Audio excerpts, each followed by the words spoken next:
मनीष सिसोदिया और उसके वकील नहीं चाहते कि मामले के ट्रायल को जल्द शुरू किया जाए। वजह ये कि सिसोदिया की जमानत याचिका खारिज करते हुए सुप्रीम कोर्ट ने कहा था कि अगर सिसोदिया को लगे कि जांच एजेंसीज ट्रायल शुरू करने में लेट करती हैं तो 3 महीने बाद वे जमानत की अर्जी दे सकते हैं। तब कोर्ट मेरिट के आधार पर फैसला करेगी और सुप्रीम कोर्ट ने ईडी और सीबीआई दोनों को ट्रायल शुरू करने और 6 से 8 महीने में उसे पूरा करने को कहा था। सुप्रीम कोर्ट की इस बात को सिसोदिया के वकीलों ने गांठ बांध कर रख लिया और ट्रायल शुरू होने के काम में अड़ंगा डालने लगे ताकि मामला लटके और तब सुप्रीम कोर्ट के सामने जांच एजेंसीज पर आरोप लगाकर जमानत हासिल की जा सके। इसलिए सिसोदिया के वकीलों ने पहली ही तारीख पर कहना शुरू कर दिया कि हमें चार्जशीट से जुड़े दस्तावेज नहीं मिले, और जब सारे दस्तावेज दे दिए गए तो कहने लगे कि वे दस्तावेज तो पेजिनेटेड नहीं हैं। मतलब कि ये सारे बहाने सिर्फ ट्रायल को टालने के लिए, जिन्हें सिसोदिया के वकील कोर्ट में जमकर आजमा रहे हैं। में सुनवाई के लिए मनीष सिसोदिया समेत अन्य आरोपियों के वकील ने सीबीआई द्वारा दिए गए दस्तावेजों पर सवाल उठाया। आरोपियों के वकील ने कहा कि सीबीआई द्वारा दिए गए दस्तावेज पर सही तरीके से पेज क्रमांक नहीं है।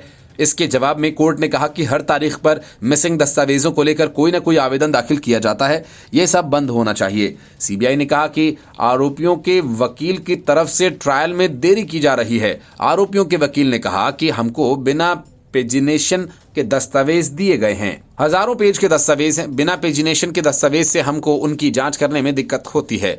आरोपियों के वकील ने कहा कि दस्तावेजों की पेजिनेटेड कॉपी दी जाए। मामले की सुनवाई के दौरान सीबीआई ने कहा कि पहले किसी भी आरोपी की तरफ से दस्तावेजों की हार्ड कॉपी की मांग नहीं की गई। आरोपियों के वकील ने कहा कि ईडी की वजह से ट्रायल में देरी हो रही है। हम ट्रायल में देरी नहीं कर रहे हैं। हमारी अर्जियों पर ईडी 3 महीने से जवाब दाखिल नहीं कर रही है। सुनवाई के दौरान कोर्ट में बताया गया कि ईडी ने कहा कि सभी जरूरी दस्तावेज पहले से ही आरोपियों को मेल किए जा चुके हैं और सभी ओरिजिनल दस्तावेज स्कैन करके भी दिए गए थे। कुछ आरोपियों की तरफ से कहा गया कि ईडी द्वारा दस्तावेज हमको आज ही मेल के जरिए मिले हैं, अभी उन दस्तावेजों की जांच करनी है।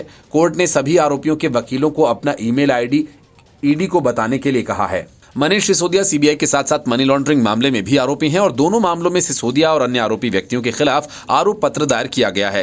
सर्वोच्च न्यायालय ने सिसोदिया की जमानत याचिका खारिज कर दी थी और उसकी पिछली जमानत अर्जी हाई कोर्ट के साथ साथ ट्रायल कोर्ट में भी खारिज कर दी गई थी। हालांकि जून में उच्च न्यायालय ने उन्हें हिरासत में अपनी पत्नी से मिलने की अनुमति दे दी थी। दिल्ली एक्साइज पॉलिसी मामले में संजय सिंह को भी गिरफ्तार किया गया है, वे न्यायिक हिरासत में हैं।